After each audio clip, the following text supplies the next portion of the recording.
Welcome everybody to the Talking Movies podcast. I'm here with Colby.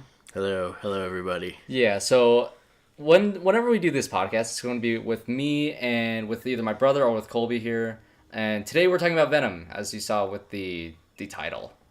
Yes. So we're gonna have a nice little conversation that all the time codes are in the description or in the comments or wherever it is. If you're listening on the iTunes feed, which we just launched our iTunes feed, which is awesome that I got it on iTunes. Very cool. Very excited for that. We have it on Podbean if you have any Android phones or you're just listening to it on a computer. We have Podbean. And then we also have the YouTube channel, which has some visual elements, but nothing too crazy there.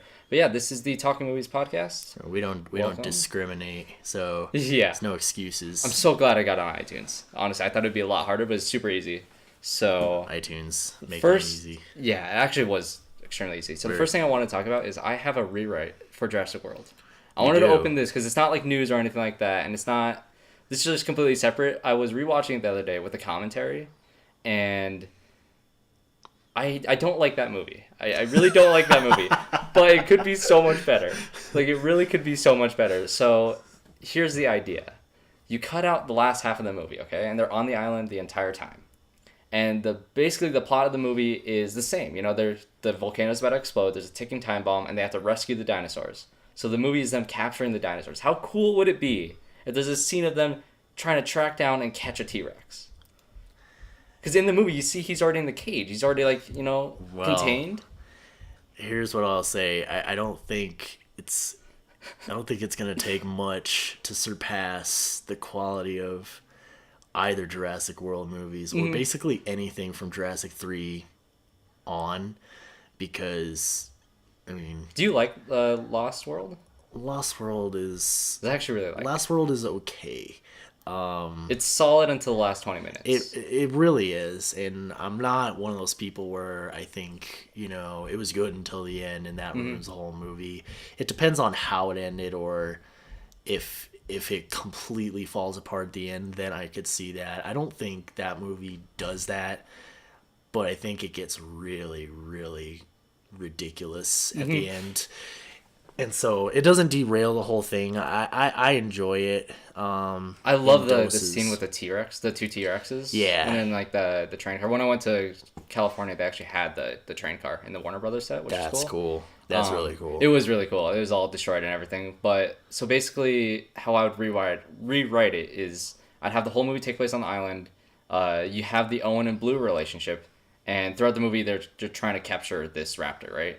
Yeah. And the guys that they went with, is like a private, expedition to get these dinosaurs, the ones that government ran.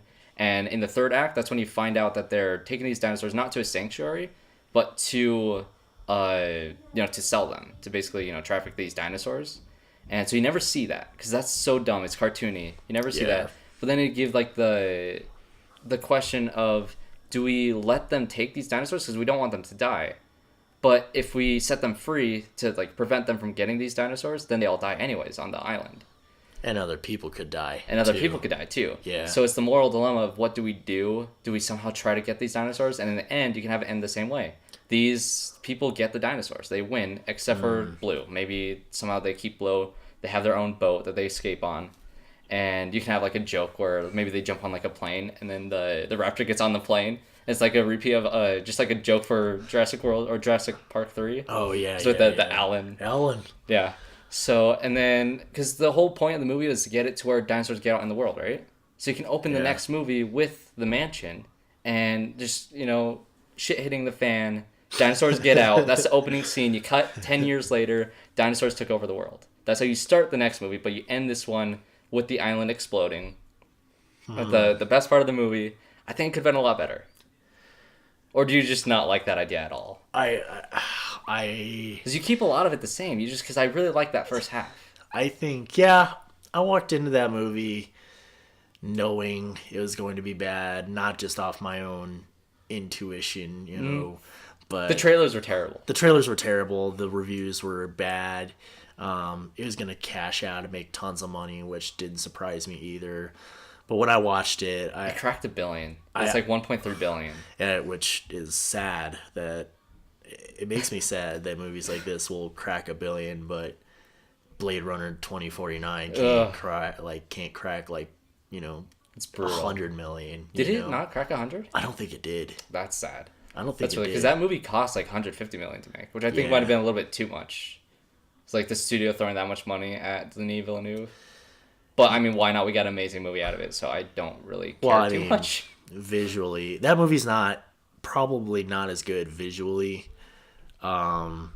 If you don't have that much money into it, because I think that's the best looking movie. But then there's like that's the cinematographer though, because you don't need a bunch of money to pull that movie off. I think you can budget better and still pull off the same effect. Oh no, I agree. I mean, you're throwing 150 you don't mil need to spend that much money. At a essentially a he's the closest thing to a Hollywood indie director that you're gonna get, like a blockbuster indie director that you're gonna get.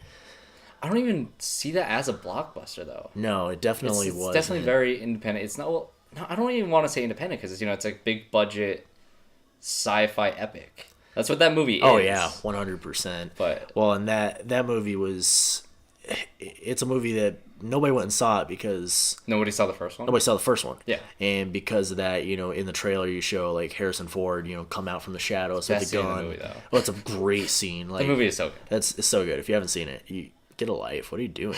What are you doing with your life? Go watch both of them. Like, yeah, no, that movie is a must watch if you are a film fan. If you just for the visuals alone. Oh, yeah. Roger Deakins deserved his Oscar for like a million movies before that. But yeah, Blade Runner is probably one of his best, if not his best work. Yeah, and if you're gonna watch the first one, you definitely want to watch the final cut of that, which I think you can get on Blu-ray now because I have it. Wait, for the what? The final cut for the first Blade Runner. Oh, yeah. Because I have that on iTunes. I have the final cut, and then I have Blade Runner 2049. I love both of those movies. I need to rewatch. It's been on my list of rewatch movies. Definitely need to do that. Okay, so let's get into some of the news that happened throughout the week. We had a bunch of stuff come out recently. So I guess we can do the most recent, the Mandalorian Star Wars thing. Yeah, the TV series on the Disney streaming. Are you getting the Disney streaming service? Maybe, because they have this Loki and Scarlet Witch miniseries for Marvel. That's actually being made by Marvel themselves and not the TV Marvel division. Oh, thank God. Yeah, so Kevin Feige's going to be running it. You have the Lady and the Tramp live action, which is coming out on Disney streaming service. This Lilo and Stitch thing might be Disney streaming service. I'm not sure. But then you have the Star Wars TV series and a bunch of other stuff. The Star Wars series, I think the Star Wars and the Loki Scarlet Witch series would have to be so good in order for me to justify that, because I'm not really interested in... See, I think I'd just watch the Star Wars thing anyways. I don't care about the reviews. I'm going to watch it. It's like Star Wars can release a movie every weekend. I will be there every weekend to see a Star Wars movie. I don't have that issue with fatigue. Maybe I would if it came out every weekend, but it's like this series has me really interested because it's... That's every fan's curse is... when you're into something that deep, especially Star Wars. It's not hard to get into Star Wars. Yeah. They release something, like it's you fairly said, accessible every weekend. to pretty much everyone. Yeah. But, okay, so basically what this Mandalorian thing is, it takes place in like a far away, like the edge of the galaxy type thing. You have a lone gunman who has like the Mandalorian armor. I don't know, because in the description they had Boba Fett and Jango Fett. Like after Boba Fett and Jango Fett, someone else dons like it was something weird. I don't think it'll have anything to do with them. But Probably just that not. type of bounty hunter type story, are you interested in something like that? Oh, 100%. It sounds like it could be like a kind of a Western, like a lone gunslinger I think roaming around the Star Wars galaxy. I mean, we could talk about it on another one. I'm not much of a spin-off guy as far as movies go. Even sometimes TV series. Like, some TV series spin-offs are really, really, really bad. Yeah. I guess you can say the beginning of Agents of S.H.I.E.L.D. I actually liked it once Winter Soldier came out and it was the fall of S.H.I.E.L.D. And like you found out like half the cast was Hydra. That was cool. That's what every single person said. Yeah, a lot of that show is kind of a mess. But that's not really... It's kind of a spin-off TV series. It also doesn't really matter. Like, the thing about those is they typically don't add anything. And that's personally how I feel about the Star Wars spin-offs so far, about the two that they put in theaters. See, this is where we differentiate. I love Rogue One. It's my fourth favorite Star Wars movie. Yeah, it was the most meh Star Wars movie I've ever seen so far, which doesn't make it bad. I can't really argue too much with that, but I don't know. Yeah, same thing with Solo, and I actually thought Solo was fine. Solo I thought was more fun to watch than Rogue One, but Because I heard some people say, and I kind of agree, Solo feels more like a Star Wars movie than The Last Jedi. Even though I love Last Jedi. oh, I love The Last Jedi too. It felt more like classic Star Wars, but also it had a mixture of the new in it. But that's we kind of veered off topic. Yeah. But The Mandalorian, the directors, did you see the directors list? I did not. You did not see the directors list? No. Okay. So Bryce Dallas Howard of Jurassic World fame is one of the directors. Oh. Okay. We have... Okay, this is where it starts getting good. We have... I kind of want to... Hold on, let me look this up really fast. Taika Waititi is also one of the directors. Oh, I'm in. That's where you're in? Yep, I'm in. Yeah, so he's doing care. some of the episodes. Let me look up the Mandalorian directors. Let's see. Because I saw Bryce Dallas Howard. I don't know if she's directed anything, but she's directing a Star Wars thing, which is weird. She must have pitched something. Mm-hmm. She had to have pitched something, like some kind of visionary or story arc or a care. I don't know. She must have pitched something that got their attention, because they're not going to just bring someone on like that because they think she has potential just off a hunch. They had to have been shown something or told something that was like, oh, okay, this has to work. And I don't really know how, because I've never really paid attention to directors on TV series. No. Because how much do they really influence it? Just because you have the showrunner, because Jon Favreau is the showrunner and producer of the show, so It's basically his vision. But I don't know how much, if a Taika Waititi directs an episode, how much Taika Waititi is going to be in that episode. Because Thor Ragnarok is very much a Taika Waititi movie. Oh, 100%. That takes place in the Marvel Universe. I'm not sure if it would fit. I don't know what tone they're going for this show. It seems like a weird fit, but I'm interested. Also directing is Rick Famuyiwa, and then Deborah Chow, and also Dave Filoni, who runs the Rebels. Oh, yeah. Yeah, so first time directing for live action. He's directed some of the animated stuff. But I'm Dave not really Filoni's directing the first episode. I'm not really into the Rebels I haven't series. seen it. I think it's bad. Oh, really? Yeah. So I couldn't get through the first season because I wasn't really watching it intensely. I kind of have it off on the side and didn't really get into it. But I hear it's good. I hear good things about it. No, I'm not into it. To me, it's a kid show disguised as a adult Star Wars show with. It's on Disney. It's too well. Yeah. Was Rebels on Disney? Or it's was like it on Disney Netflix? XD. Okay. Yeah. The edgy Disney. It's yeah. The edgy Disney. The edgy Disney. They will, but once the Fox merger they will keep Fox Searchlight intact, so that'll be the edgy Disney. Oh, 100%. Yes. Make more Shapes of Waters. Oh, yeah. Yeah. All right. Let's go. And then also Kathleen Kennedy, her thing was extended by 3 years. Oh, okay. So cool. She's sticking with it, which is cool. I'm not sure if she'll continue after that. But oh, yeah, I did see that. Seems like she's put together a good thing because they let Jon Favreau do his thing. He has his list of directors. The show is coming out. The synopsis sounds interesting to me, and it's coming out on the Disney streaming service. Well, it's gotta be different in a way that was good, because you can go too different, and whether you like it or not, like The Last Jedi, where you go maybe a little too different for some people or for a lot of people, and they're not into it. But if you switch things up enough to where it doesn't feel the same, but you get that vibe like, oh yeah, this is a Star Wars series, I think people will bite. People will bite, and they'll be hooked on it. Yeah, so. And I think because it takes place after Return of the Jedi, before The Force Awakens, and they said that it kind of has something to do with. It's pretty far away from the New Republic that is formed after Return of the Jedi, and maybe you see part of the fall of the New Republic, and you see the First Order rise again, kind of in the backdrop of the series. Oh, as it goes, because I think that's an interesting story. Because how in the world did the First Order rise to prominence after everything was done? Or did the Empire really go away? That's how I see it.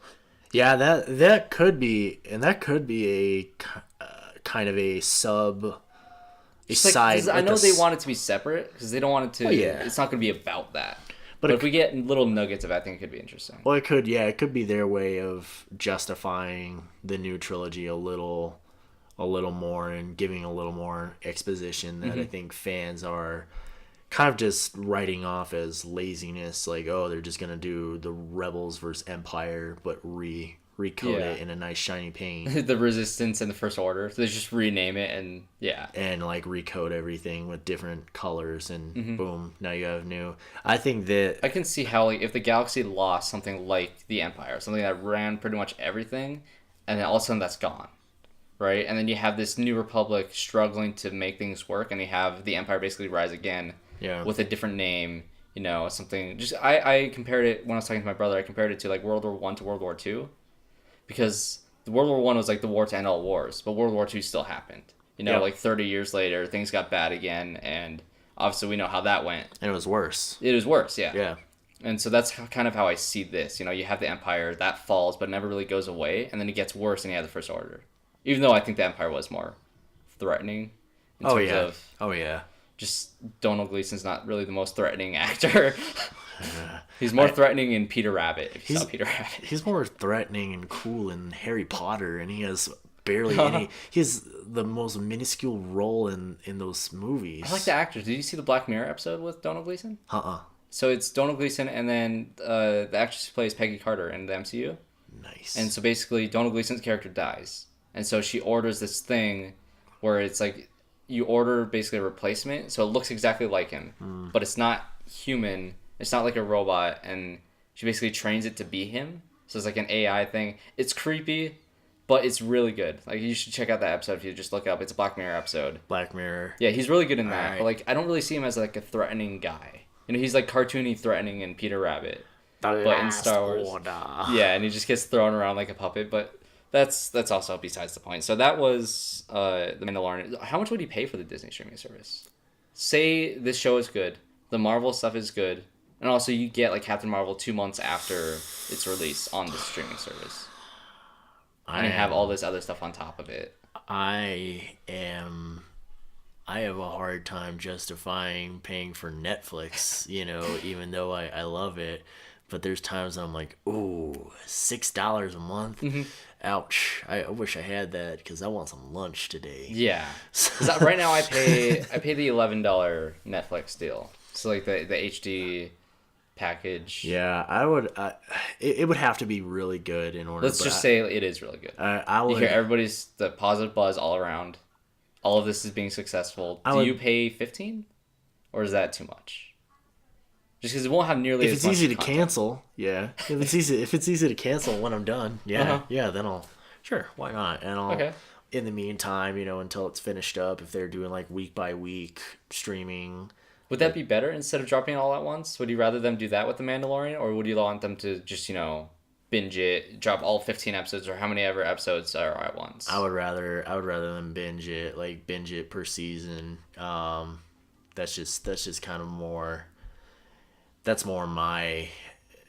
I don't know. It's more convenient, I think. But I think if you want people to sign up for it, you need to go week by week because look at Game of Thrones. Game of Thrones, and it builds up so much hype each week because it's a weekly thing and it's become this like American. That's phenomenon. event TV. Like the first Yeah. event TV that I knew was Lost. That was like everybody was Yeah. talking about it every week. Everybody sat around the TV Wednesday nights. Oh, love It was Lost. it's so good. Love it. I guess that's I haven't seen Game of Thrones. I'm gonna catch up before the last season starts, and I'll watch the last season live Game of as Thrones it is goes. pretty tight. Game of Thrones is pretty tight. They're coming up on final season. You gotta catch up, man. I do have to catch up. Yeah. Okay.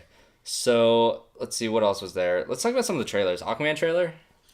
Yeah, No? there's a lot going on there. See, I actually enjoyed this Aquaman trailer. I thought it was cool It was better than the first one, I guess. because this is the footage they showed at Comic-Con. Yeah.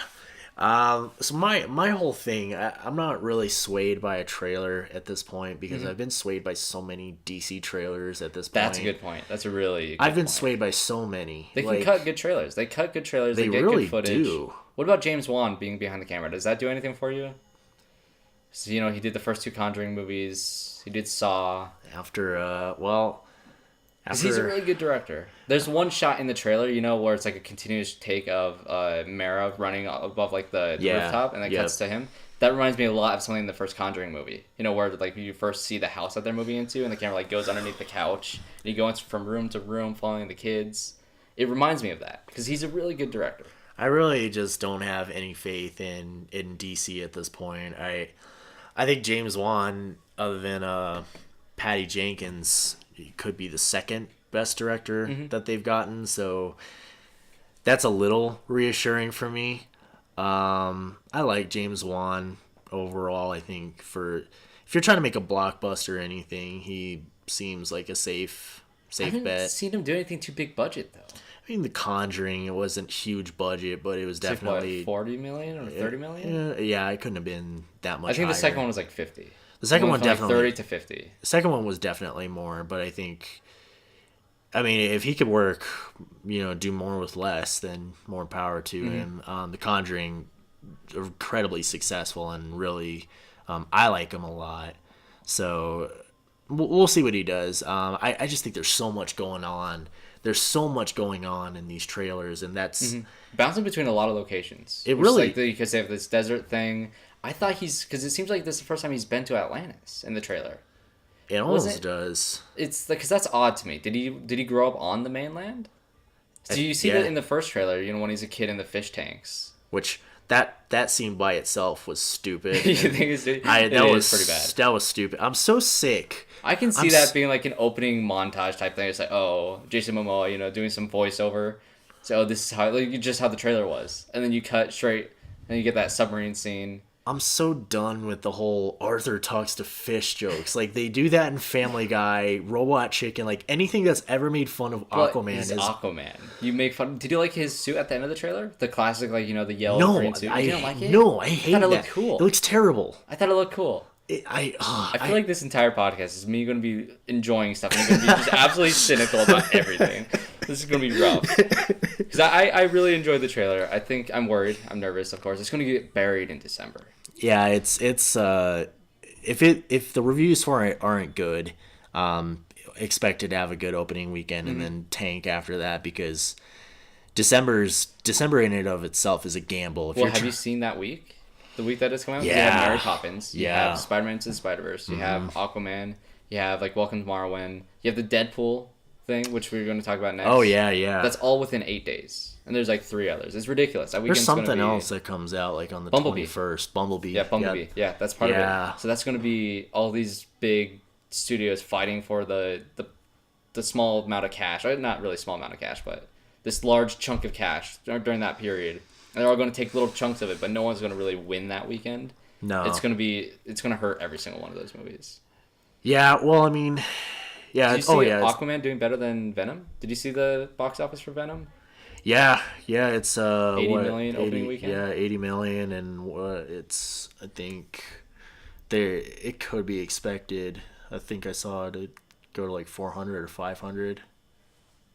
For what, worldwide? For Venom, yeah, worldwide. I'm actually kind of we'll talk about more with the Venom talk, but do you see Aquaman hitting 80 million or no? Because I don't. For an opening weekend? Oh, especially in that weekend. It's going to be rough. Way. And you have not with the skepticism of DC in general. I see that movie having some legs, though, because say it's received well, and then you had Greatest Showman come out in that weekend last year, and it stayed forever. That made a ridiculous amount of money. So if this movie's good, I think it can bite off box office throughout the next several weeks after that.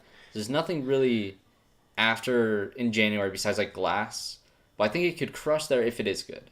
It's gonna have to be Wonder Woman good in order to do that, and I don't think. Well, Greatest Showman wasn't great. It was okay, but it made a ridiculous. Same thing with Jumanji. Jumanji was solid, but it still made a bunch of money. So I think out of all those movies, you have Bumblebee as well, and you have Mary Poppins. I don't know of those 3 movies because those are the 3 biggest. Yeah. If Aquaman is good, Mary Poppins I think is going to be good because that trailer was solid.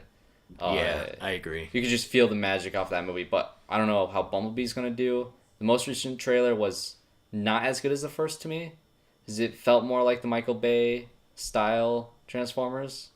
Yeah, but I think it showed enough to get people a little more interested in it. Anybody that's kind of burnt out on these Transformers films like I am, it was enough to get me pique my curiosity a little bit. I'm not really sold on the main actress of the movie. I really like Haley Steinfeld. I don't really know her that well. So have you seen Edge of 17? No. You haven't seen? Okay, watch Edge of 17. Woody Harrelson is actually great in that. Woody Harrelson's good in everything. It doesn't mean everything Woody Harrelson isn't. Well, it doesn't. He's not good in everything. We'll get to that later. Do you know what I'm pretty sure you know what I'm talking about. Yeah. Oh yeah. Yeah? Yeah, you're right. Yeah, Yep, okay. yep. And then we had Spider-Man Into the Spider-Verse, which also part of that weekend. That movie's gonna crush. Yeah, it is. We were talking about spoilers for Venom. So spoilers for Venom. This really isn't a spoiler. At the very end of the credits, you see a scene from that movie. Yeah, Like you saw like a minute amazing. and a half long scene, and the style of the animation. It's amazing. You see like lines on the side of the bus, just like pages. It looks amazing. No, that movie.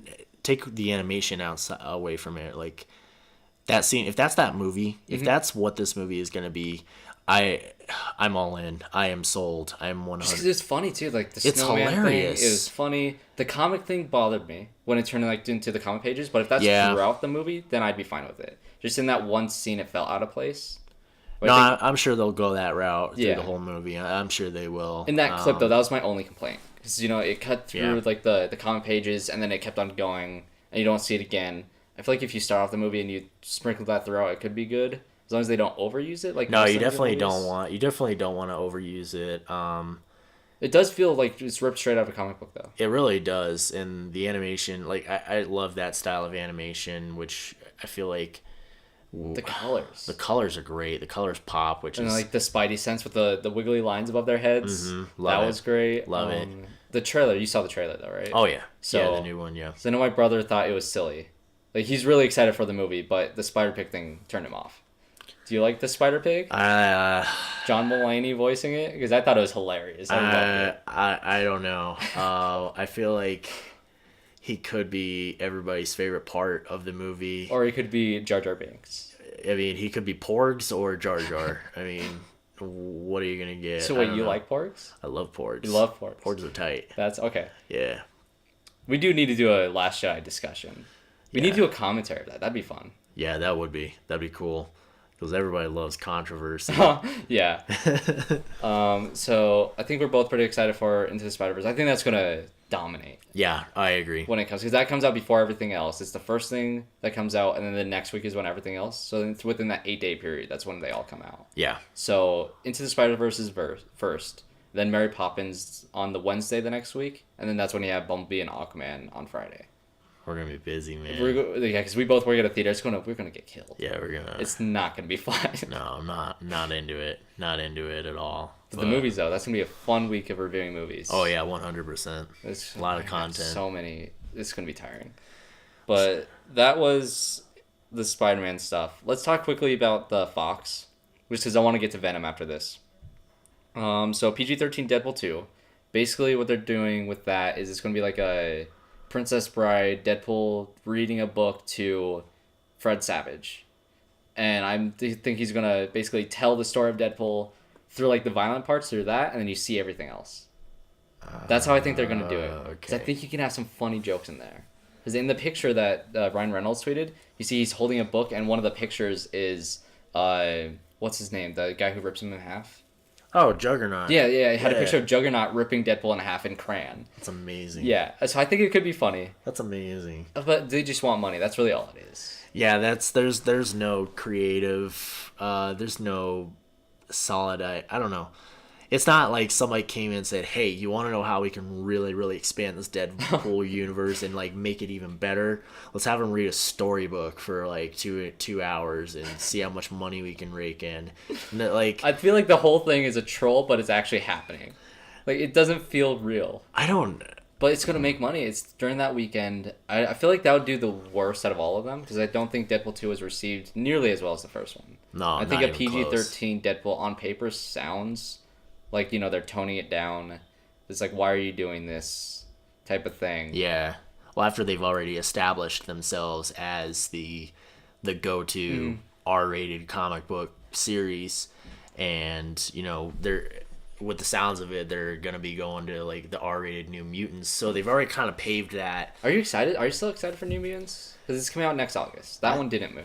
I think it could. I think it could be good. Because I know they filmed it once as a straight horror movie, and then they reshot it to be more of like a young adult adaptation type thing. Yeah. And then they reshot it again to make it a straightforward horror. After hearing all that, yeah, you remind. Yeah, I forgot. Because it was all it was about supposed to that. come out this April. It was. It was supposed to come out April. Dark Phoenix was supposed to come out next month, and that was all. I liked that trailer. I thought it was fine. I thought it was fine too. Yeah. I think That movie could be good. It should be better than Apocalypse because nothing happened in Apocalypse. It seems more personal, which I like. It seems like a personal story, not as large scale. Well, the first two in this like new X-Men verse. I love First Class. First Class is great, and Days of Future Past is one of the best comic book movies. I loved it. I love that movie, and both of them are very personal, very intimate with the characters and developing them. Like Professor X's arc. And Magneto. And Magneto's art, like their relationship in these movies is perfect. It's. I think they got the lightning in the bottle. They caught it perfectly. 100%. It's in my opinion. I mean, controversial. It's better than their relationship from the original X-Men's, hands down. I would say that as well because I haven't seen. I didn't watch the original X-Men movies until like a couple of years ago. So I wasn't like part of that world until later on. So I don't have like a strong attachment to it. But when I watched that, because I watched First Class, and I liked First Class so much, and I loved Days of Future Past. Yeah. And that's when I went back to watch it. Yeah, objectively speaking, the performances in all of the, even Apocalypse, even all of these newer X-Men movies. I think the best part about Apocalypse was probably Professor X and Magneto. 100%. They're strong actors. They're amazing. 100%. And it's going to be really, really cool to see what they do in Dark Phoenix, because I could see them doing kind of like a tug of war like for Jean Grey, because now it's like now their just relationship is like could be completely severed at this point, like, but like you see Jean Grey, it's like, oh, we have a common interest but for a different purpose, and that could be a really good force, like kind of what pushes the plot into motion. Who's the villain? I forget the actress name. It's not Julianne Moore. It's the other redheaded actress. That's not Amy Adams and Julianne Moore. It's she had blonde hair in the trailer. Oh, I forgot her name. I don't know. She's in the It Chapter 2. She was cast as Beverly, I think. Oh, is she? Oh, do you know who I'm talking about? Or did Julianne Moore get cast as Beverly? I don't remember, I don't know how the villain is going to have a role in it. Because there is a villain, and she's the villain of the movie. I don't know, because first trailers are usually just teasers. Same thing with Captain Marvel, you didn't really get much of the story in that. It's just a bunch of cool images. So I think the same with Dark Phoenix. But that's coming out in June instead of February. Because they moved Alita Battle Angel, which was in the December date. They moved that to February. And then they moved Dark Phoenix to June. New Mutants has not moved when they announced all those changes, so it's still in August.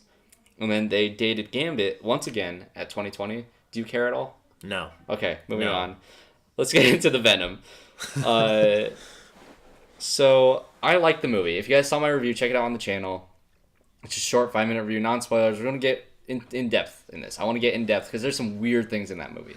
Yeah, I don't think you could properly review this movie without talking about the details and spoilers, unfortunately.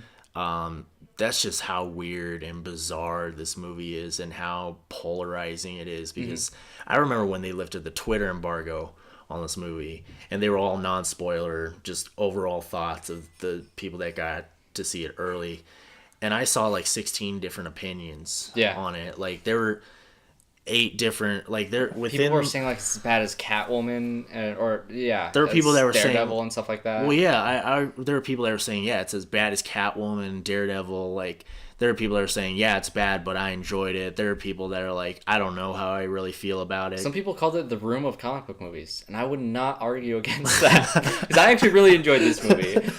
So hold on, my thing is Tom Hardy carried this movie. I think he is by far the best part of this movie, and I think if you don't like his performance, because he has a crazy performance in this movie, if you don't like it, you're not going to like the movie. No, yeah, that's the driving force for the movie, and I think unfortunately, if your movie's only driven by a performance and nothing else, but it was fun. I liked it. He was funny. I'm not sure if I was supposed to be laughing. That's why I call it like the room of comic book movies. I see. It's the first time Venom screams food and he like jumps back into the bathtub. I was dying laughing. That was hilarious. But I'm not sure if I was supposed to be laughing. It was so funny. Whenever he just like screamed random things, where he's on the street and he's just talking to himself, I loved all of that. When he's eating like the lobster and he jumped in the tub in the restaurant. Oh yeah, it's so good. That movie's got, it's so weird. It's so weird. Like I don't know how to put in perspective on how weird it is. All I know is I just didn't like it. So you didn't like Tom Hardy? No, Okay, see, I that's what thought I he was saying. okay. I didn't think he was the problem with the movie. I knew after the first trailer for that movie came out, and you just the voice by itself, like the I didn't mind it. It didn't bother me. it was like a New Yorker with Oh gosh, what was that one actor that I Christopher said? Walken. Christopher Walken, yeah. Yeah, it was like I don't even know like what. And I don't even know. Like, I think they just told Tom Hardy, like, "Hey, do your best, like, cast out like New Yorker, Well, like because he improved acting." a lot. Apparently, because in interviews he said he improved a lot of his scenes. I'm guessing that's like the lobster stuff. Like during all that scenes when he's freaking out, I think that was a lot Yeah. of improv. He said like 30 minutes was cut out of the movie that he loved. I think that's more of him just messing around as his character. Just because I want to see that. Which is 'Cause I loved it. I absolutely loved that part of the movie.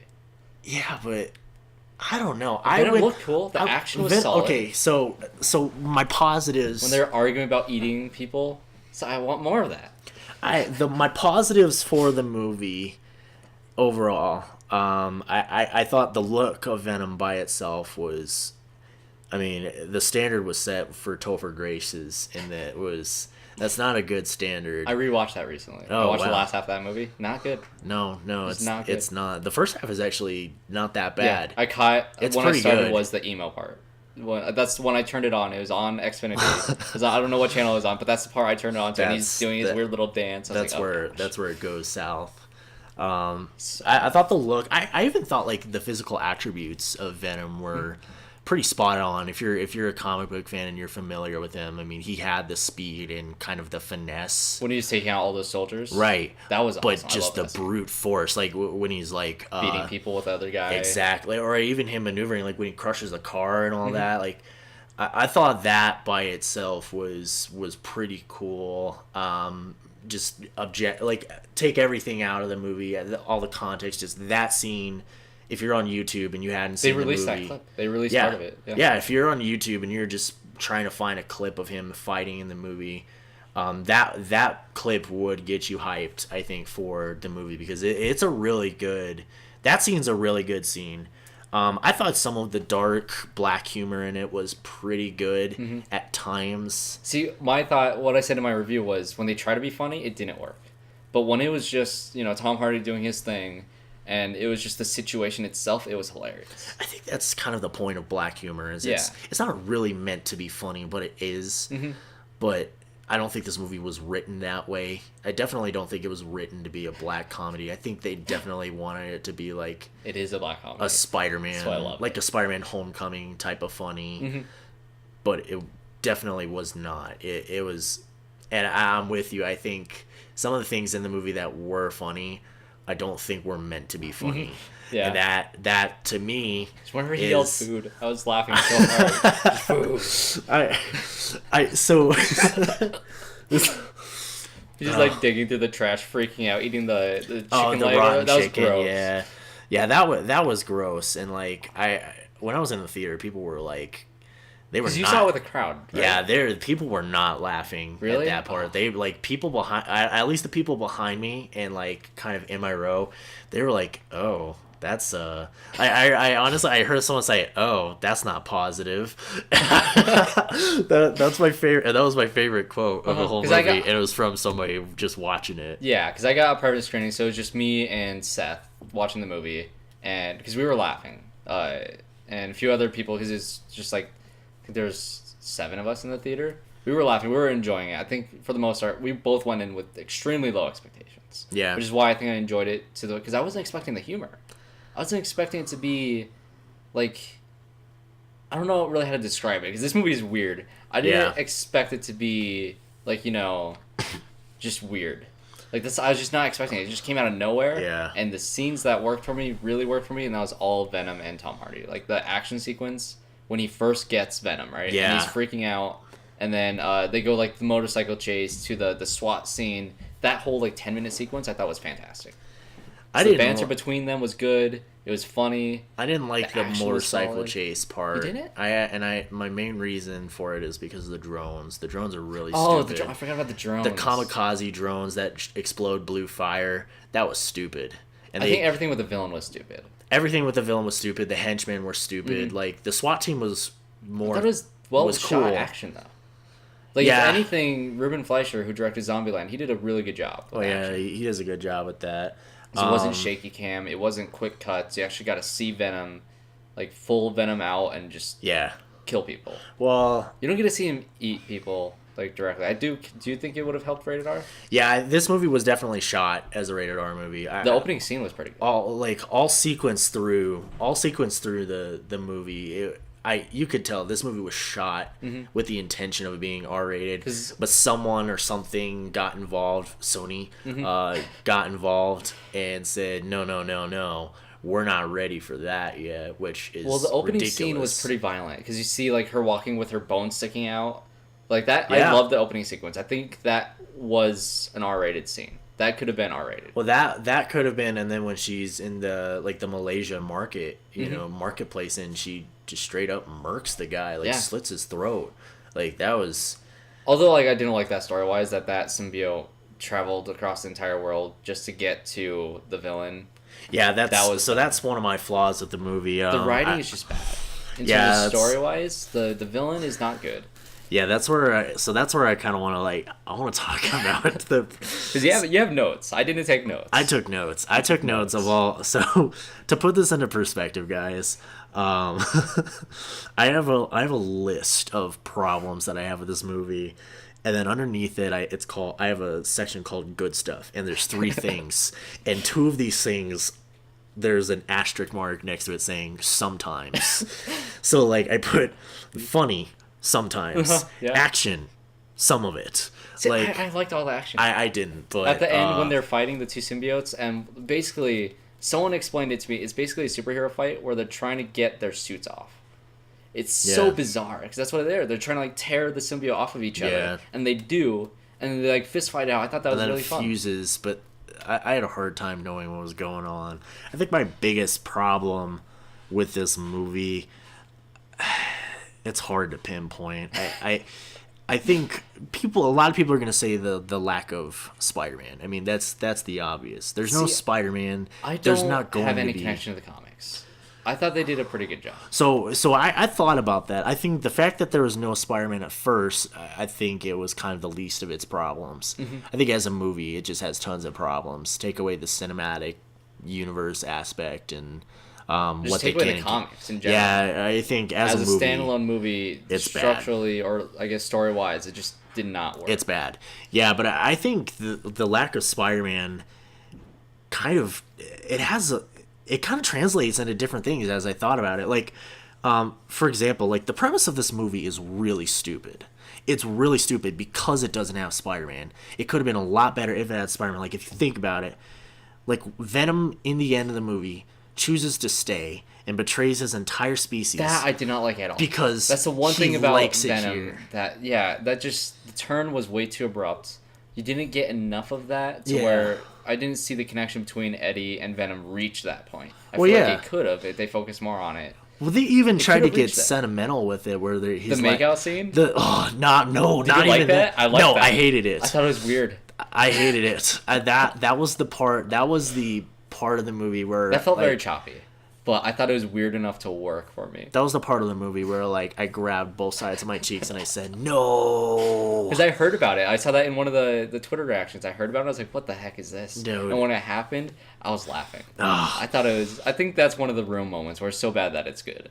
I think looking back, it might. But I think initially when you watch The Room, your reaction is, "What the fuck am I watching?" Mm-hmm. But after it takes time to grow on you, and I love The Room. But, so, I don't know, like, the whole thing, like, even at the end where they were like, he's like, wait, why do you want to stay? And he's like, because of you, Eddie. And I was like, that was the dumb, I was like, is Venom, like, sexually attracted to Eddie Brock? I have a pitch. This movie should have been a romantic comedy between Venom and Eddie Brock. You take out, what's-her-face. Oh, yeah. You take out her character. Michelle Williams. Yeah, you take out Michelle Williams. She was... I even said merge her with Jenny Slate. Merge that character so she actually does something. Yeah, she was useless in that movie. Mm-hmm. Like she was such a plot device and such a Deus Ex Machina. Like a romantic comedy, because they even do, because they break up. Venom and Eddie Brock break up. They have a breakup scene in this movie. Yeah, and I think it's funny. I liked it. I thought it was weird. I just thought the premise of the movie, without Spider-Man, it just seems like there's... It seemed forced? The connection just doesn't seem right, because the whole thing about Venom is, like, Venom, like, the symbiote and Eddie Brock, they need to they be a have perfect this match. obsession. They both have, because Venom was attached to Spider-Man and Spider-Man got rid of him. And then So Eddie Brock has a rivalry against Peter Parker. He right? he hates Spider-Man. Oh, he hates Spider-Man, He okay. feels like Spider-Man ruined his life. Like, he despises Spider-Man, and then because he finds out that through the symbiote, he finds out that Spider-Man is Parker, who is also kind of his, like, personal rival. Like, it just means they have, like, it's like the enemy, like, okay, we have a common enemy. Let's kill this guy and make this guy's life as miserable. The enemy of my enemy is my friend. Exactly. Yeah. And the whole thing that makes it great is because you do still get that anti-hero / villain, because Venom wants to kill Spider-Man. So That's in the the villain comics, side. they make a deal where Venom goes to the West Coast and Spider-Man stays East Coast in New York. Yeah. And that's one of the comic lines, because this movie takes place in San Diego? San Francisco. San Francisco, yeah. San Francisco. And I thought that... That's where he goes. Yeah, and I thought that... I think that's a great part, but the whole thing is, like, he kind of becomes an anti-hero because he does bad things, but with good intentions. Because That's why I like he the doesn't wanna- relationship between Eddie and Venom, because Eddie is a good dude. He seems No, like he's not. Well, he's a decent In this dude. movie, he is not. This guy is a douchebag. Okay, no, in yeah, this at the beginning movie. I agree with you. When he's interviewing the person, like, that's not how you beat This the guy, journalist. That's throughout the that's whole opposite of what you movie, do. he is a douchebag in this movie. I did not like Eddie Brock's He had character. good intentions, though. He had good I intentions. think the good intentions from Eddie Brock's character and then the pure violence of Venom, I think that can be a good match. What are his... It has potential. What are the good intentions? The good intentions were like, okay, yeah, just, you know, okay, what I did like about it was his homeless friend, you know, that relation between them, and when he sees her in the lab, I think that really worked for me. Yeah, I Because thought... you see like a nice little friendly connection between them, and like, oh yeah, I'm breaking into this place trying to get information, but there's this one person that I had this, you know, I saw this person every day on the street, had no real like deep connection with them, but this person is experimenting on homeless people, and you know, he seems like he cares. He legitimately seems like he cares in that moment. In that and I guess moment, you can yeah. say when he's interviewing him, he's trying to get to the bottom of it, Well- and his morals are against that. Just the way he went about it is terrible, and he's a terrible journalist. He definitely should have gotten fired. No, he's a terrible journalist, and he's a terrible boyfriend, and Yeah. they never really... I didn't understand the connection between him and I think her character, Michelle Williams' character, it's Anne. I didn't understand that connection because there's no you just take it chemistry. out? There's no chemistry You know, between okay, you them. know, I said this in my interview, or not in my review. I said it felt like a mandated thing by the studio. Like, you need a romantic love interest in this movie. Yeah. It felt mandated. Yeah, and I don't think you needed that. I don't know. I think there's a lot of problems. I think Brock is... The whole thing at the beginning where he like hacks into her, like just goes in her computer and basically like puts her job in jeopardy. He gets her fired. He doesn't apologize until Venom tells him to apologize, which, by the way, that doesn't make sense. Why does Venom care? Why is Venom a better person than Eddie Brock? Yeah. But he wants to eat people. And, I- like, it doesn't make sense. There's so much in this movie that doesn't make sense. Like, okay, here's another thing, and I wrote this down, and I wrote this in quotations because it's a direct quote from this movie. Venom says, "On my planet, I'm kind of a loser." Okay, the Like loser you. line, I hate that. That was stupid. okay, so- That ruined almost everything about the dialogue, the okay, so character. some of the Venom and Ed Brock stuff, I love most of it, but some of the dialogue, some of the lines, especially the loser line, I did not like that at all. Well, to me, it makes Venom less cool. Yeah. It makes him less cool. Like But he doesn't have the weapons. I understand what they're going for. It didn't work. Well, but they didn't have to like. They didn't explain why he doesn't have all That the weapons. also doesn't make right? sense. I don't really know how they work. That's the thing. They don't really. There's no context on like why is Riot such a He looked cool though. He did look cool, but it was But- like why is Riot such a badass symbiote who can basically create anything he wants. He could shoot projectiles, but Venom just kind of sludges people. Yeah. And punches really hard, and which is like.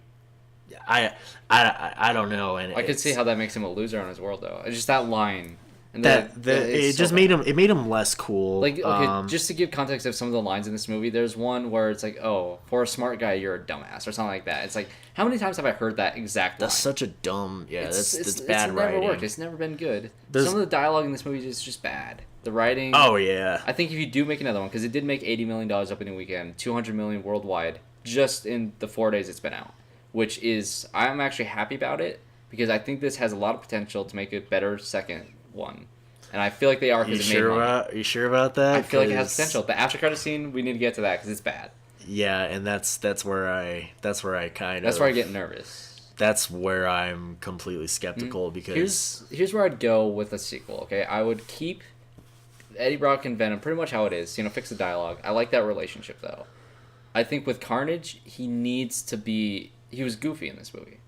In the after credit scene, he had that stupid line, "Oh, it's gonna be Carnage." It's gonna be Woody Harrelson. Carnage, everybody! Like, oh, that was so stupid. The hair looked bad. Yeah, he looked like Mr. Glass, but like stupid. Like a red-haired Mr. Glass. It was dumb. It was bad. It was Woody stupid. Harrelson, I feel like he could be a threatening villain. In War for the Planet of the Apes, he was pretty threatening. He didn't really do anything, but I feel like he can play a good villain. He's a good actor. Just if they take a more serious route with him and have the goofiness be with Eddie Brock. Because I feel like the goofiness, for me at least, worked. Well, people are going to like that, I think. If anything, I think people are going to kind of like the dark, weird, black comedy goofiness of Eddie Brock.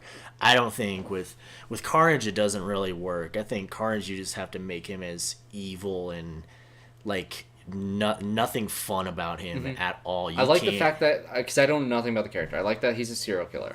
Apparently... Cletus Cassidy is.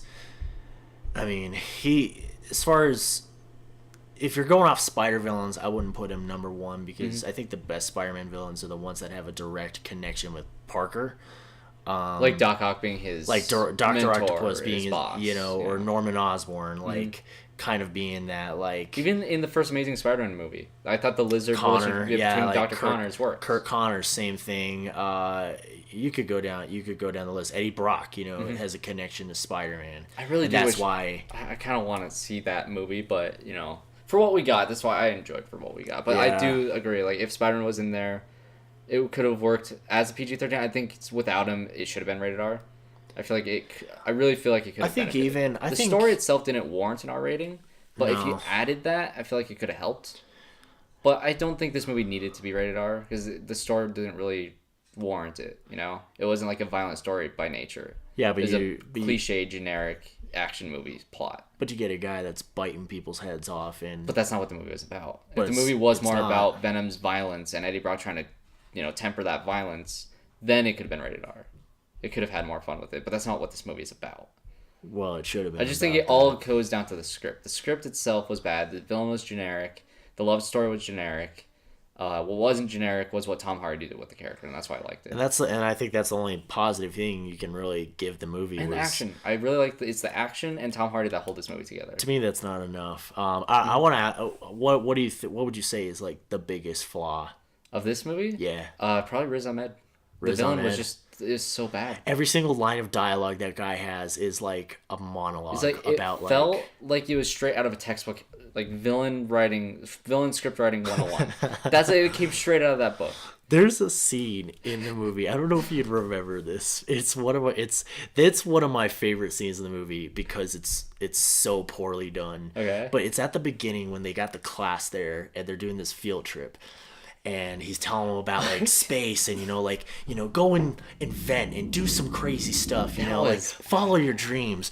And this one girl raises her hand and the entire class is like, how dare you ask him a question? Which, first off, what's wrong with that? I don't understand. Like, you're talking to the rich corporate CEO overlord. You want to ask him a question about science? And the part, and this is where it's funny, is because he looks at the students. He's like, hey, no, don't ever stifle her question. And he talks to the girl. He doesn't answer the question. He doesn't even let her ask a question. Yeah. She doesn't even ask. He says, no, always ask your questions. Don't let anybody tell you what you can and can't do. And he gives her like this mini. There's one little line where he says, okay, you can ask this guy. No, that's stupid. She wanted to ask him, and then he says, no, don't let anybody tell you can ask. Like, you can't ask questions. And then he walks away. Says, all right, See you, kids. I'm out. And then he walks away. And How funny would it have been if she asked about the homeless people thing? that would And have then been. that's how Eddie Brock gets the information. It's from this kid. That would have been hilarious. Maybe like this kid was like the daughter of Benny Slate's character, and maybe she snooped on the computer. Or what if one of her relatives was like homeless and he went missing, and like maybe she saw. she has like she saw like someone take a him. door was open and she sees him. That would have been so much better. That'd been cool. That would have been because that would have made Eddie Brock less of like douchebag that like got his girlfriend fired and ruined his I life. really didn't like Michelle. Michelle Williams is an amazing actress. She's great. She was No reason to terrible be in in this this movie. She had no reason to be in here, and I like the fact that she got a suit. I don't hate that. How she got the symbiote at one point. I thought that was kind of I don't know. It just The dog looked at her. but the dog didn't like. The dog was just sitting there like this. Okay, so this is another like it's a big plot hole in the movie. Okay. The whole thing at the Life Foundation is talking about like, oh, we can't find like a suitable host. Like these people keep dying. Every single main character in this movie is a suitable host. Yeah. It works, except like, and then there's like three or four other characters that don't even. How I would have done Riot, okay, is you have this villain throughout instead of just shoehorned at the end.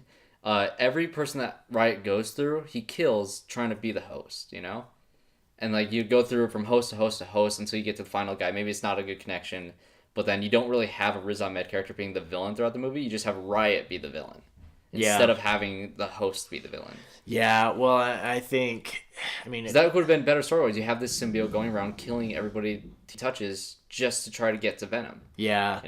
Why do they have, like, if they're from another planet, why are their names based off English words? Yeah. That's really stupid, also, too. what's stupid is the Carnage line. It's like, okay, yeah, it's going to be Carnage. It's like, there was the symbiote just somehow happens to be Carnage. Yeah, I was really, well, there were people behind me that were like clapping and cheering at that line, and even some of my friends that I watched it with, they enjoyed it. Even critics were saying in the critic original like tweets, they're saying, oh, the after credit scene was amazing.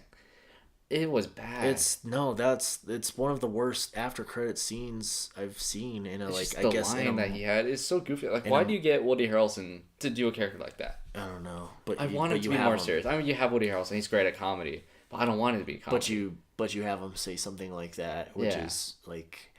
It's not even. It's cringy bad. Like, see that after credit scene, I feel like it could have warranted like a freeze frame, and then you see the credits. Like the old TV shows. That's what it felt like. It's going to be Carnage, and then you have like the credits roll with his picture in the background, freeze frame. That's what it should have been. I saw. That would fit. One of my favorite things about this movie was in the credits when they're going through the cast, and Stanley's cameo was like, I like Stanley. Dapper Dog Walker.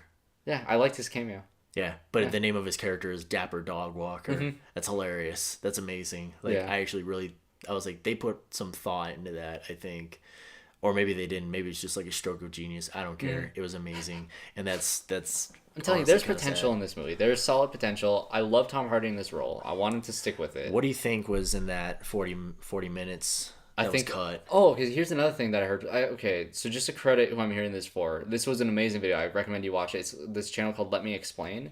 And basically what he said is this entire movie was... Or you know how... in, say, The Amazing Spider-Man, when he first gets the powers, and he's trying to figure out his powers for about 5 minutes in the movie, and then he masters it, right? That's usually how origin stories work. Yeah. This movie was basically an hour and 20 minutes of him trying to figure out his powers. Nice. And I like that, Yeah. I like that, the weirdness of it. Obviously, we're not going to get that in the second movie. I feel like you can dive deeper in the relationship, but that's what I loved about this movie. So what would you rate it? I didn't give a rating in my review. You said before, when you first walked out of the theater, you were sitting at a 2. I was sitting at a 2. Have I talked you up at all? Well, so I went through the plot and I thought about it a little bit. Just kind of sitting on it, I had to take a shower after I watched this movie. I would bump it to like a 4 out of 10. 4? Okay. I don't think it's good. I think better than Predator? Oh my gosh, way better than Predator. Way better. It's better. I'll say this. It's better. It's more entertaining than Predator.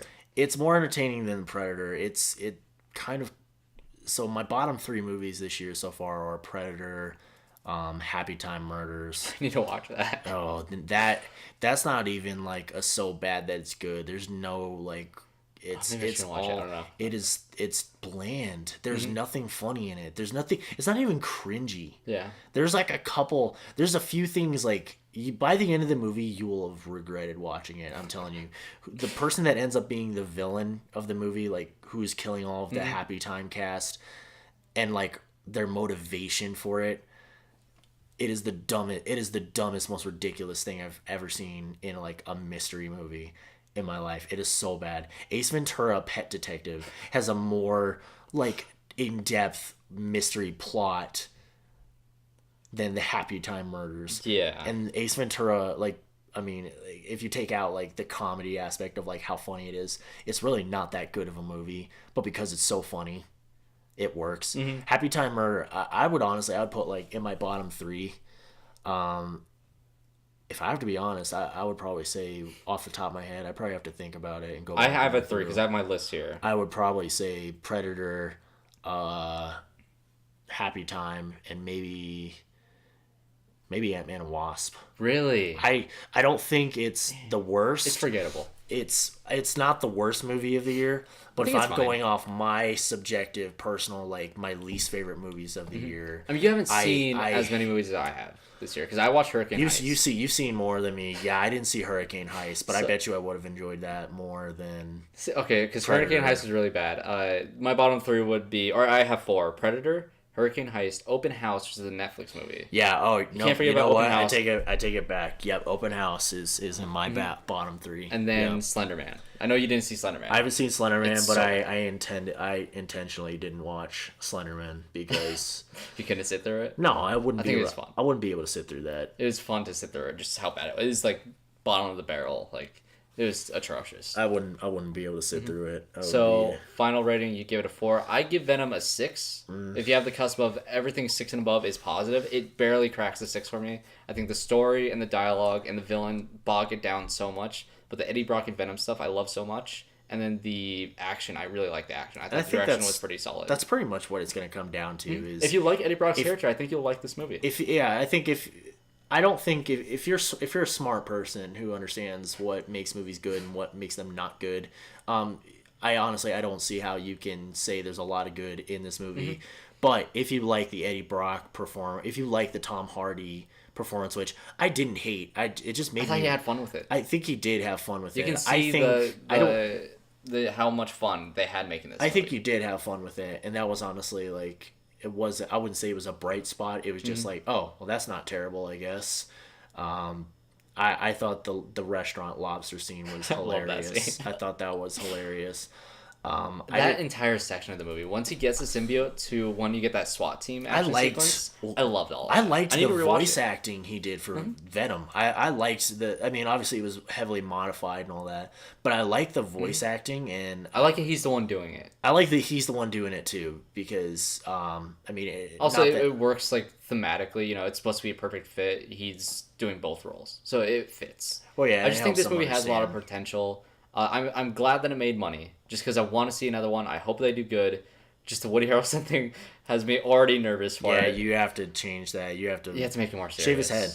Shave his head. Yeah. Like, get rid of that wig. He looks like... You should literally have a scene in this next movie where he's shaving his head like he does in War for the Planet of the Apes. Yeah. It's like, just redo that shot completely. But have him, like, do it, like, super gruesome, like, psychotically, like, with his fingernails or something like that. Like, he's scratching and pulling his hair out or something like that. He needs to be crazy. Well, not crazy in, like, a... No. I want to be goofy, though.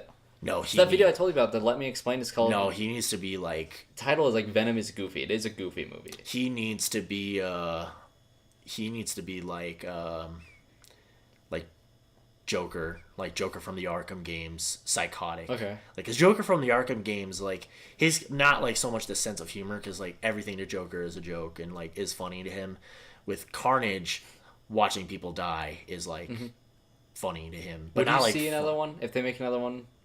Are you, like... Yeah, I would. I would. I'm not... Would you rewatch this movie? For free, yeah. Okay. Because I really want to see it again, because I really enjoyed it. I'm not saying it's a good movie, because it's really not. I don't think but it's entertaining. It's a fun movie. I think a lot of people, like, I have the Rotten Tomatoes score pulled up. 32% on the critic side, but 89% audience. I think people are going to enjoy this movie. They are enjoying it. And I think the second week drop is going to be substantial. Yeah, I mean... But it's already made enough money. It just depends. Made $200 million worldwide on a $100 million budget on opening weekend alone. They could. Sony could kill their own momentum if they take this, like, villain verse, like, too deep to, like, where they're starting to do characters that Well, they have Morbius. Do you know who Morbius is? Yes, I do. The Jared Leto Morbius. I don't see that doing near as well as Venom at all. But I guess it's on board. This movie made money. It's they're successful. They're gonna do like a Black Cat, Silver Sable, which that one I'm really skeptical about too. Because it's not. They're splitting it into two. Oh, they're splitting it. Okay. Splitting Well, even still, like, even if it's just Black Cat, I'd be skeptical about that just because it's the same. It's the same thing with Venom not having Spider-Man. Venom's whole thing, his obsession and hatred for Spider-Man, is his motivation. Right, what if they do this? Because I know there was rumors about a Silk movie, who's like an Asian American spider person in the comics. Yeah. So if they introduce Silk into this universe, why not just do Miles Morales? Here's what I think they're gonna do. Because we were talking about this in the last podcast. Basically, if Venom failed, if it was not successful, like with money, then I think Sony would be inclined to take Peter Parker or Spider-Man out of the MCU because every movie that Sony has made with Spider-Man has made $700 million. So they'd want him back as like, okay, we made this movie without Spider-Man, it failed. Yeah. So then we need Spider-Man back, but this movie made money. So I think Spider-Man is safe in the MCU for now. I think they're going to kill off Peter Parker and they're going to give Marvel Miles Morales. They're going to take Peter Parker back and they'll introduce a new Spider-Man in several years from now. I don't know when they would do that, but yeah, that would be because they have the Easter eggs for Miles Morales in there right now. Yeah, you could Childish Gambino, Don Glover's his uncle. Yeah, you could make that. You could definitely make that work. What I was gonna say about Black Cat is Black Cat, like, cause her whole thing is like she is like has a super crush on Spider-Man, and the she does what she does. Yes, she can have a crush on the Silk character. Well, yeah, she like does what she does, because she wants to like steal and make money and stuff like that. But she's much more complicated than that, and she kind of just does what she does to get Spider-Man's attention, to like get him to chase after her and like tease him. And then there's points in her story where she like gives it up and she's like, I'm gonna team up with you and like be a vigilante with you because like I want to bang you. And then Spider-Man's like, oh well, you're pretty hot, so why not? And like, would that be more with an adult Spider-Man, right? Isn't it Black Cat introduced when he's older, or is it when he's still like in high school? No, it would be when he's older. Yeah, it would definitely be when he's older. But what if they say? Would you hate it if they say, okay, Spider-Man actually is in this universe? If they were, dude, I wouldn't even be upset. They recast him as like an older actor. You have an older Spider, like in the Into the Spider-Verse trailer. I wouldn't an older Spider-Man. Yeah, I wouldn't even be upset if they went like different Spider-Verses. If they said, hey, like in this universe, Venom is, on his own, and like, but there is other Spider-Verses, and there is a desire for us to include that. Because to me, it's not enough to say like, this is just a different Spider-Verse, so just like get used to it. Like to me, that doesn't make it any better. That actually makes it worse. What if in like 5 years they bring back Andrew Garfield? No. I'm just throwing that out there. No, I didn't. I like Andrew Garfield as. I like him as an actor. Yeah. I didn't like and he's not. He himself is not the problem with that movie. It's the direction that they went with him. They're like, we're gonna make him edgy and cool, but I'm like, that's the complete opposite of what Spider-Man is. It's like you're like making Superman an overweight, like fat guy who doesn't care about people at all. Like it's just a complete opposite of his character. Or if you're making Batman like happy, that you just can't do that. Spider-Man to me, like in the Amazing Spider-Man series, is just complete opposite. But the reason people like it is because he's quippy and sarcastic. I'm like, that wasn't that quippy though. No, it's really not. And I was like, Spider-Man is so much more than quips and sarcasm. Like he's such a kid. He's such with power. He's such a personable character with so many problems. And yes, like it's kind of depressing. Tom Holland nailed it. And I think the MCU nailed it. Spider-Man's whole thing is his life sucks, but he does these good things, and he doesn't get to do Avengers cool stuff. Like he's out there saving people's cats from trees, and like catching a guy's pigeon for him, you know, and getting someone's bike back because he's just a good person. And he, even if it's inconvenient for him, he's like, ugh, well, you know what? I should still do it because it's the right thing to do. Andrew Garfield in those movies is a douchebag. He's a douche. I hate him in that movie. Tobey Maguire like captured that like more like dweeby, but like he's like that That's dweeby. a perfect word. He's a dweeby, but like for still a his good Spider-Man. guy. Yeah. He's dweeby, but he's still a good guy. He doesn't do like you don't get to see him do the stuff that Tom Holland does, because you see that in Homecoming where he's like, he saves the person. You know, you got the thief like steals the bike and he rides away, and all of a sudden he like webs him up. And he like gives the kid the person their bike back. No, he's like he gives the guy like, directions, yeah. you know, to like, you know, down the street. Like that to me was like, yes, I was like that's what Spider-Man does, is he helps people. Yeah. I think Sony's missing a big opportunity by not at least attempting to try and make it work. I think it's interesting that they're doing a Spider-Man verse without Spider-Man. I think why not? Because in 10 years we're gonna have a new Spider-Man, you know. Yeah. At this rate, or 20 years, you know, we're always gonna be evolving. I like that they're trying something different. I think Venom works. I think Venom will work for most people, but maybe not. Maybe I'm wrong. It's making money. Hopefully they fix a lot of the issues. But that is the podcast, everybody. Check out, do you want to give out your Twitter or no? Oh, yeah, I do. Of course I do, because I need followers, because I can't really peak past, like, 350. My Twitter's at Colby the Ish. That's at Colby the Ish, Colby, like the cheese, and then the ISH. And, yeah, I'm there. I tweet. I retweet. So, get on the train. Get on the bandwagon before it starts, guys. And I'm actually really proud of this. We have a Talking Movies Twitter at Movies Talking. Yeah. I like it. So, you know, it's switched. It's as close as I can get. I actually kind of like that it's switched. So, at Movies Talking for the podcast, and at the UR Movies for the channel, Twitter, for the YouTube channel. Check out the YouTube channel, The Unprofessional Reviewer. And I will have a Star Wars Born review coming out probably tomorrow or the day after that. I'm seeing the Star Wars Born tonight. I'm excited for that. It's pretty exciting. So check out the channel. Check out Colby on Twitter. And that is the show. Thanks everybody for listening. And we'll see you guys in the next one. Right on.